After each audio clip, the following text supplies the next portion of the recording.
अंग्रेजी बोलने के लिए ज़रूरी शब्द, ऐसे शब्द जो वाक्य को जब आप ट्रांसलेट करेंगे तो आपकी बहुत सारी मुश्किलों को, एक बहुत बड़े हिस्से को वो खुद ब खुद ट्रांसलेट हो जाएगा, क्योंकि आपको इन शब्दों की अंग्रेजी पता रहेगी और आप आराम से वाक्यों को अनुवाद यानी कि ट्रांसलेट कर पाएंगे। शब्द ऐसे जिसके आधार पर अंग्रेजी बोली जाती है। शुरुआत करते हैं सबसे पहले शब्द से, जो कि है यूज्ड टू। बहुत बार आपने इसको इस्तेमाल होते हुए सुना होगा। अगर आप टीवीज वगैरह देखते हैं, वहां पर कुछ इंग्लिश की स्पीचेस सुनते हैं, तो आपको यूज्ड टू जो है कई बार बहुत फ्रीक्वेंटली आपको लोगों के मुंह से सुनाई पड़ा होगा। पर मैक्सिमम टाइम लोग इसको गलत तरीके से इस्तेमाल कर बैठते हैं, क्योंकि आपको एक शब्द जानना जितना जरूरी है, वो कहाँ, कब और कैसे इस्तेमाल हो सकता है, ये जानना उतना ही जरूरी है। यूज टू की जहां तक बात करें तो सबसे पहले आप कहां इसको इस्तेमाल कर सकते हैं और कहां नहीं, इस बात का ध्यान रखें। यूज टू भूतकाल की आदत या भूतकाल में हमेशा होने वाली किसी क्रिया के बारे में जब आप बात करेंगे तब आप इसका इस्तेमाल करेंगे। इस्तेमाल इसका करता था या किया करता था के तौर पर होता है, लेकिन हर वाक्य जिसमें करता था या किया करता था होगा, वो जरूरी नहीं है कि उसमें यूज टू का इस्तेमाल हो। उसको ये जरूरी है कि वो वाक्य भूतकाल की आदत या भूतकाल में हमेशा होने वाली क्रिया को दर्शाता हुआ हो, तो ही आप उसमें यूज टू का इस्तेमाल करेंगे। यूज टू का इस्तेमाल आप सबके साथ कर सकते हैं। I, you, we, they, he, she, it और किसी भी नाम के साथ आप यूज टू का इस्तेमाल कर सकते हैं। जैसे वह धूम्रपान करता था या वह धूम्रपान किया करता था। He used to smoke. He used to smoke। आपको इस वाक्य से साफ पता चल रहा होगा कि ये भूतकाल की आदत को दर्शाने वाला है, तो आप आराम से इसमें इस्तेमाल कर सकते हैं। Supposed to हमारे पास अगला शब्द है। इसका भी यूज बहुत इंटरेस्टिंग है और मोस्टली अब लोग जो है इसको गलत तरीके से कई बार इस्तेमाल कर बैठते हैं।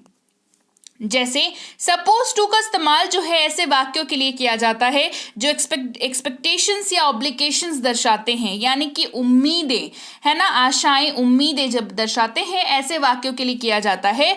और इस्तेमाल इसका करना चाहिए के तौर पर होता है। जैसे किसी की उम्मीद जब होती है तो ऐसे ही कहते हैं ना, करना चाहिए, या इस तरीके से बात करते हैं। जैसे मुझसे उम्मीद की जाती है कि मैं उसकी मदद करूं। ये आपके दिमाग में होता है कि समाज क्या कहेगा, लोग क्या कहेंगे, समाज या लोग या मतलब पीपल, लोग मुझसे उम्मीद करते हैं कि मैं उसकी मदद करूं, पर कहते क्या है कि मुझे उसकी मदद करनी चाहिए। I am suppose to help you. I am suppose to help you, मुझे आपकी मदद करनी चाहिए। I am suppose to help you. अगला शब्द was about to।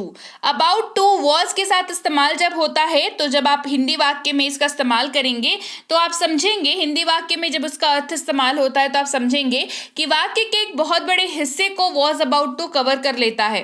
तो आपको अगर was about to याद है तो आप वाक्यों को आराम से अनुवाद कर पाएंगे, आराम से ट्रांसलेट कर पाएंगे। जैसे किसी भी वाक्य में अगर आप इस्तेमाल कर रहे हो वाला था या वाली थी, तो आप was about to का इस्तेमाल कर सकते हैं।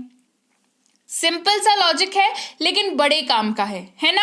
वॉज का इस्तेमाल आपको अगेन याद रखना पड़ेगा रूल, दैट इज कि वॉज का इस्तेमाल आप आई, ही, शी, इट या किसी भी नाम के साथ कर सकते हैं। जैसे मैं खाने वाला था, कहते हैं ना, मैं खाने वाला था। तो अगर आपको वाला था की अंग्रेजी याद है, which is was about to, तो अब देखिए वाक्य में जब हमने इसको ट्रांसलेट किया तो हमारे पास क्या बचा। मैं की अंग्रेजी आई, खाने की अंग्रेजी ईट, was about to, I was about to eat। इतना बड़ा वाक्य इतने आराम से अनुवाद हो गया, क्यों ट्रांसलेट हो गया, क्यों? क्योंकि हमें पता था कि वाला था या वाली थी जिस भी वाक्य में होगा, वहां पर हम लोग जब उसको ट्रांसलेट करेंगे तो was about to का इस्तेमाल करते हैं। I was about to eat, were about to अगला शब्द, इसका भी ना यूजेज बस अलग है। जैसे आप इसका इस्तेमाल यू, वी, दे के साथ करेंगे और वाक्य में वाले थे अगर आपको दिखता है तो वर का इस्तेमाल होगा, वर अबाउट टू का इस्तेमाल होगा। जैसे वे लोग जाने वाले थे, वे लोग जाने वाले थे, they were about to go, they were about to go. Is able to अगला वाक्य है। अगला शब्द है हमारे पास इज एबल टू, जो वाक्यों में कुछ इस तरीके से इस्तेमाल होता है, पा रहा है या सक्षम है। किसी वाक्य में अगर आप इस्तेमाल कर रहे हो तो इज एबल टू का इस्तेमाल करेंगे। इस्तेमाल ही, शी, इट या किसी भी नाम के साथ ये हो जाएगा। जैसे वह चल पा रहा है या वह चलने में सक्षम है। वह चल पा रहा है या वह चलने में सक्षम है। He is able to walk. Am able to की बात करते हैं। देखिए इस्तेमाल सेम ही होगा, बस इसका जो यूजेज है उसका रूल अलग अलग हो जाता है। जैसे इस का हमने सीखा, रूल हमने सीख लिया। एम एबल टू का रूल जानेंगे कि एम एबल टू जो है वो आई के साथ इस्तेमाल होता है। पा रहा हूं या सक्षम हूं इसके जगह पर इस्तेमाल होता है और आई के साथ इस्तेमाल होता है। जैसे मैं पढ़ पा रहा हूं, I am able to study. मैं पढ़ पा रहा हूं, I am able to study. Are able to की बात करते हैं। आर एबल टू, देखिए यूज वही रहेगा, बस रूल चेंज हो जाएगा। कैसे? आर का इस्तेमाल आप यूवी दे के साथ करेंगे और पा रहे हैं या सक्षम हैं आर एबल टू का इस्तेमाल होगा। जैसे वे जा पा रहे हैं, they are able to go. वे जा पा रहे हैं, they are able to go. Was able to की बात कर लें तो यहां पर हो जाएगा पा रहा था या सक्षम था, क्योंकि वॉज के साथ इस्तेमाल हो रहा है एबल टू का। और वॉज भाई जिसके साथ इस्तेमाल होता है, रूल जो है वो यहां पर भी काम करेगा। दैट इज वॉज का इस्तेमाल आई, ही, शी, इट और किसी भी नाम के साथ होता है। उसी तरह से वह चल पा रहा था, he was able to walk. वह चल पा रहा था, he was able to walk. Were able to, अगला हमारे पास शब्द है वर एबल टू। इस्तेमाल यूवी दे के साथ होगा और इस्तेमाल ऐसे होगा पा रहे थे या सक्षम थे के तौर पर इस्तेमाल होगा वर एबल टू का। जैसे वे पढ़ पा रहे थे, they were able to read. वे पढ़ पा रहे थे, they were able to read. Will be able to, अगला हमारे पास शब्द है, बड़ा शब्द है तो उसको देख के घबराना नहीं है, बहुत ही आसान है ये। Will be able to. पाऊंगा, पाएगा, पाएंगे या सकूंगा, सकेगा, इस तरीके से ये इस्तेमाल होता है। रूल इसका बहुत ही सिंपल है, ये सबके साथ इस्तेमाल हो जाता है। I, you, we, they, he, she, it या किसी भी नाम के साथ। जैसे वह बोल पाएगा, he will be able to speak. वह बोल पाएगा, he will be able to speak. आप चल पाएंगे, you will be able to walk.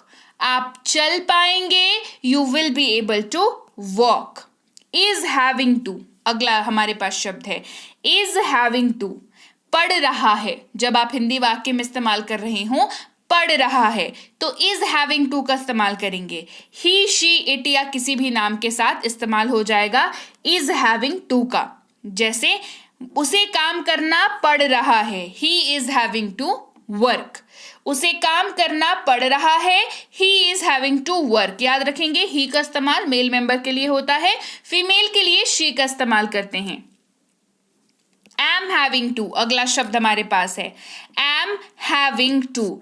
जैसे पढ़ रहा है इसका इस्तेमाल भी होगा, लेकिन फर्क कहां पर फिर आ जाएगा, रूल में आ जाएगा, क्योंकि एम का इस्तेमाल आप आई के साथ करते हैं। मुझे पढ़ना पड़ रहा है, I am having to study. मुझे पढ़ना पड़ रहा है, I am having to study. Are having to, अगला शब्द हमारे पास। रूल इसका क्या हो जाएगा, मतलब तो वही है, पढ़ रहा है से के तौर पर इस्तेमाल हो रहा है। रूल हो जाएगा यूवी दे के साथ इस्तेमाल होगा। किसके साथ इस्तेमाल होगा, यूवी दे के साथ। जैसे उन्हें जाना पड़ रहा है, they are having to go. उन्हें जाना पड़ रहा है, they are having to go. बढ़ते हैं आगे, वॉज हैविंग टू की बात करते हैं। वॉज के साथ हैविंग टू, तो सबसे पहले तो रूल याद कर लीजिए, वॉज वाला रूल यहां पर भी काम करेगा। आई, ही, शी, इट या किसी भी नाम के साथ वॉज का इस्तेमाल, वॉज हैविंग टू का इस्तेमाल होगा। पढ़ रहा था के तौर पर इस्तेमाल होगा, क्योंकि वॉज के साथ इस्तेमाल हो रहा है ना। मुझे पढ़ना पड़ रहा था, I was having to study. मुझे पढ़ना पड़ रहा था, I was having to study. Were having to की बात कर लेते हैं। पढ़ रहा था इसका भी इस्तेमाल होगा, तो अलग कैसे हुआ?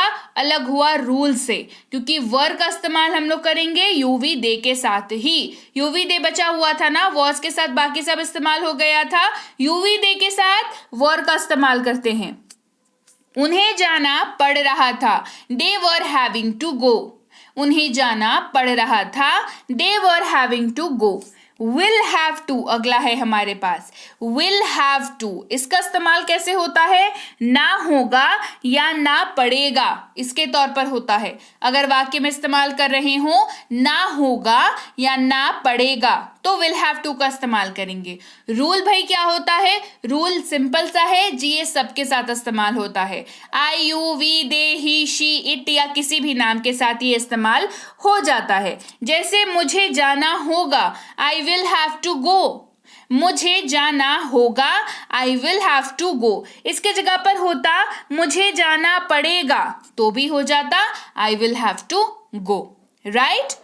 तो चलिए भाई, ये थी आज की क्लास जहां पर हमने सीखे कुछ ऐसे शब्द जो बहुत जरूरी हैं जब आप अंग्रेजी बोलना चाहते हैं। ये शब्द एक वाक्य को जब आप ट्रांसलेट करेंगे तो काफी बड़े हिस्से को कवर करते हैं, तो आपको सिर्फ इन वाक्यों का मतलब अगर याद रहे तो आप बहुत ही आसानी से, बेहद आसानी से आप वाक्यों को अंग्रेजी में ट्रांसलेट कर पाएंगे। तो क्लास कैसी लगी ये कमेंट करके बताना बिल्कुल नहीं भूलना है। क्लास को लाइक करना है, क्लास को शेयर करना है, चैनल को सब्सक्राइब नहीं किया है तो बता दूं, आप देख रहे हैं माय इंग्लिश कोचिंग, इसको जरूर से सब्सक्राइब कर लेना है और बेल आइकन भी दबा लेना है सब्सक्राइब करते वक्त, ताकि आगे जो भी क्लासेस आए आपको जरूर पता लग जाए। मैं आपसे मिलती हूं आपकी अगली क्लास में। Till then, thank you so much for watching, stay tuned to